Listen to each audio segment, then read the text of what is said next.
Alô galera, Vascaínares aqui, Marcelo falando. Hoje, 18h30, 27/4, Minas Gerais, Cruzeiro e Vasco. Um jogo pra gente não desprezar, não achar que tá morto, né? O Cruzeiro, ao contrário, fez um bom jogo contra o Palestino no primeiro tempo, no segundo tempo mais ou menos. Não ganha não sei quantas partidas aí e tal, mas não é carne assada, longe disso. E tem a volta aí do Matheus Pereira, salvo engano, né? Acompanhando aí na mídia cruzeirense. Inclusive, na mídia cruzeirense, eu tive acesso lá, nem sabia disso. Vários torcedores do Cruzeiro colocam o Vasco como o time mais odiado entre os três maiores odiados, né? Nas pesquisas lá e tal. Bom, uma olhadinha aqui rápida na tabela, né? O Vasco está em 11º. Alguns times passaram o Vasco ontem por causa da quantidade de jogos, né? O Vasco tem 5, alguns times com 6. O Cruzeiro está em 10º também com 7 pontos, né? Acredito que nessa rodada, nessa rodada o Vasco sequer, se houver um revés, não entraria na zona de rebaixamento, mas a próxima, quem sabe, né? E as próximas rodadas não são fáceis, cara. Palmeiras em Brasília, apesar do mando de campo ser do Vasco, o jogo foi vendido para Brasília. E depois Vitória no Barradão. Não é um jogo simples de você chegar e falar, não sei o quê, Vitória, blá blá blá. Vitória está com 5 pontos, com 5 jogos. Se ganhar hoje, vai a 8, né? E ela joga nessa rodada aqui, o Vitória pega o Ceará em casa, né? Na casa do Ceará. Tudo pode acontecer. Então, Vasco tem que ficar de olho. Já reclamei aqui, parar com porra de poupar jogadores no Brasileiro. Agora é hora de criar gordura, né? Esse é o momento. O Campeonato do Vasco é o Brasileirão, já falei isso. E uma longe possível para arrecadação, bilheteria, patrocínios pontuais, Copa do Brasil e Sul-Americano. O resto é brasileiro, né? Então, pela tabela, caímos para 11º, mas a 2 pontos aí da zona de rebaixamento. Complicado demais, né? Bom, Pedrinho, sempre falando o que não tem que ser falado, né? No dia que ele pleiteou para o Vasco jogar em São Januário, era para ele ficar com a boca calada. Tenho o direito de jogar em São Januário e vou exercer esse direito. Mando do Vasco. Aí ele abre aquela boca lá e fala que mesmo que não tenha torcida e tal, aí traz a mídia contra o Vasco, né? Claro que sim. Porque o problema não vai para a Polícia Militar, que não tem como garantir a torcida do Flamengo lá. Vai para o Pedrinho, que disse que gostaria de jogar sem público. E aí é uma reversão disso aí. Renato Maurício Prados, Mauro César Pereira, esses abutres aí, essas aves de rapina, né? Que agora já começaram a criticar o Felipe Luiz. Até então era o mestre deles, né? O novo Jorge Jesus. São abutres, né? São abutres. Mas aí, voltando pro Pedrinho, para não perder o foco, ficava calado. Vasco vai jogar em São Januário, ponto. E agora, ontem, no embarque para Uberlândia, ele abriu lá a bocarra mais uma vez e falou: acho que eu fui enviado por Deus para fazer isso. Cara, Deus não tem nada a ver com isso, né? Ele falou que não é formado em direito, não é formado em gestão e não tem uma mínima compreensão dos fatos, né? Não deve ter estudado aquela matéria lá que quem é mais velho estudou, OSPB, né? Organização Social, não é isso? Política do Brasil, né? Não deve ter estudado essa matéria, porque primeiro que Deus não tem nada a ver com isso, né? E o Brasil é um estado laico, né? Não temos religião mandando na população, né? Então, meter Deus aqui, dizendo que ele vai resolver porque foi enviado por Deus. Cala a boca, Pedrinho. Uma hashtag, cala a boca, Pedrinho, né?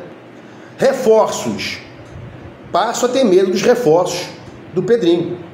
Ano passado, Jean David, Emerson Rodrigues e Maxim. E este ano aí, o Garré que até agora é um passador de bola, burocrático, e o Lloyd, que, salvo engano, vai ser relacionado quarta ou quinta vez seguida e talvez não entre, porque já verificaram a cagada que foi feita. O Alisson não joga, sobe uma vaga para ele no ataque, para ele ficar no banco relacionado, né? Então tem um medo aí dos reforços do Pedrinho, do planejamento esportivo, que o Edmundo falou que eles tinham, né? Acho que tem que ter um zagueiro. Nós temos aí só João Vitor e os Lucas Oliveira e até esqueci o nome do outro Lucas Freitas. Os garotos ele não coloca, né? E temos que ter um atacante de profundidade realmente.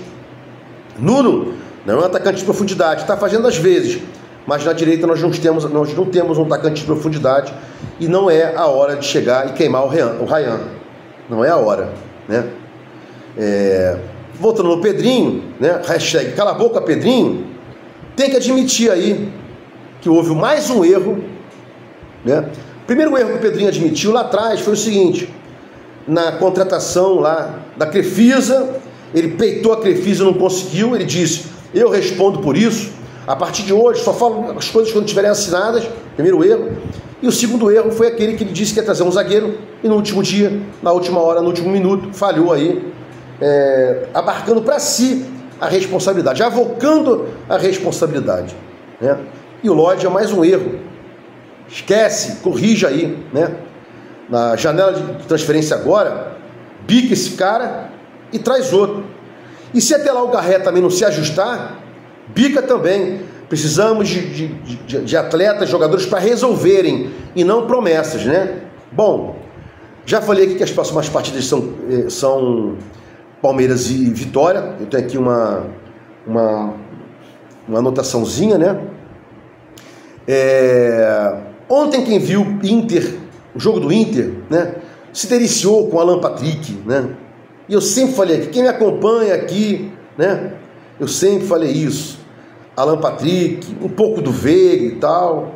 Esses caras pegam esses jogadores e pagam 900 mil.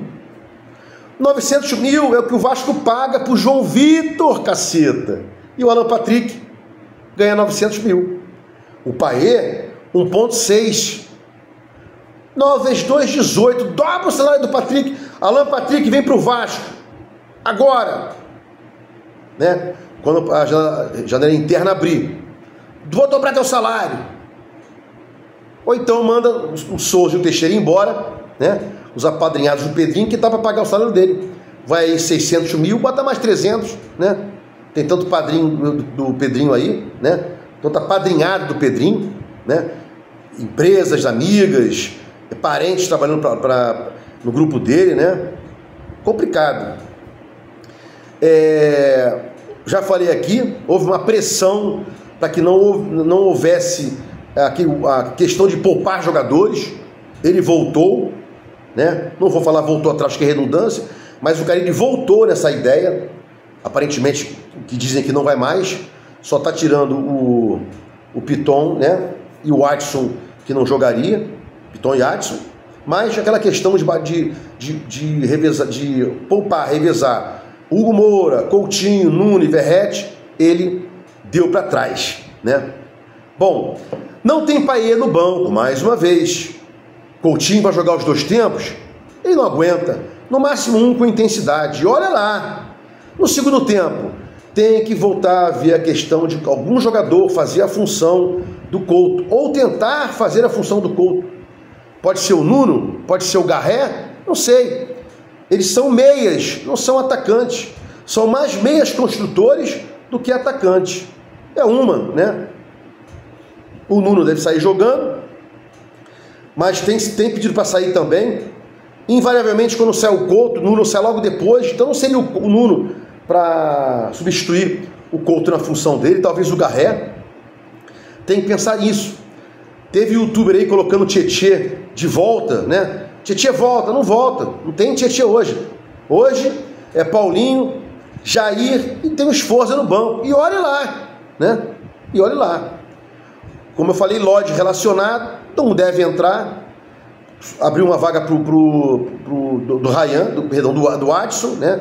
Já falei aqui. Jean David não aparece lá mais nos relacionados, né? Deve mais um do pacote para ser desfeita aí.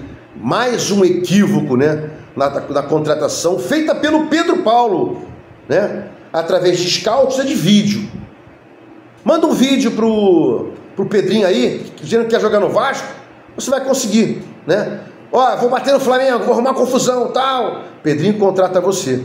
E para fechar aqui, reiterando o que eu já disse, Vasco está em 11º, um revés hoje, né? Derrota ou empate, vai fazer o Vasco descer na tabela e vai começar aquele friozinho na barriga. Parece que esses pilantras querem friozinho na barriga, né? 14º, O Vasco gosta de viver ali, né? É aquele surfista de trem. Os caras gostam de ficar na pressão, né?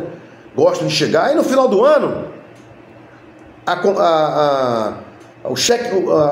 a vantagem desses caras, né, é dizer, ó, salvamos o Vasco de mais um rebaixamento. Parece um truque isso, né? Uma carta na manga. Não tentar botar o Vasco mais para cima possível, manter o Vasco ali embaixo, no final do ano dizer, ó, salvamos o Vasco, hein?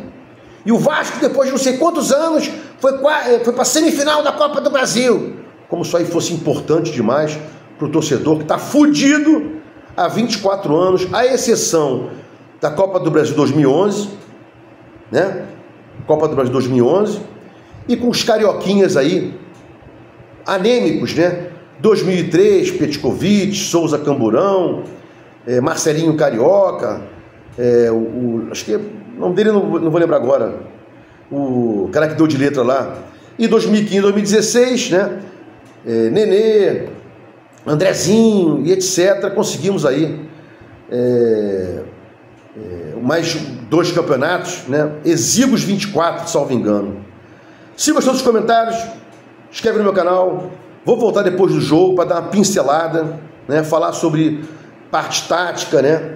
Eu não gosto de falar de parte tática especulando, né? Abstratamente. Eu venho e falo da parte tática, o jogo concreto. Dou minha opinião sobre o jogo concreto. Não fico aqui dizendo como o Carille tem que jogar, como eu acho que o Carille poderia jogar. Numa outra situação, eu dou uma opinião. Como nessa opinião aí, né? Teve um jogo que o Coutinho saiu, ele colocou o Tietê para fazer a função do Couto. Não, pô. O Tietê não sabe fazer isso.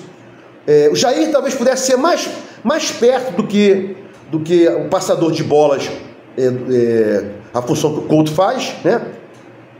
Não vai ter a mesma qualidade para criação o Jair, mas é um passador melhor do que o Tietê, né? E nesse caso específico aí, tenta o Nuno, já falei que o Nuno sai junto com o Coutinho, ficou cansado, tenta o Garré, porque não tem Payet, né? E vamos ver até quando essa situação aí vai se arrastar, porque o Payet parece que vai renovar até julho, né? Vasco Análise, fique com Deus e até o próximo vídeo.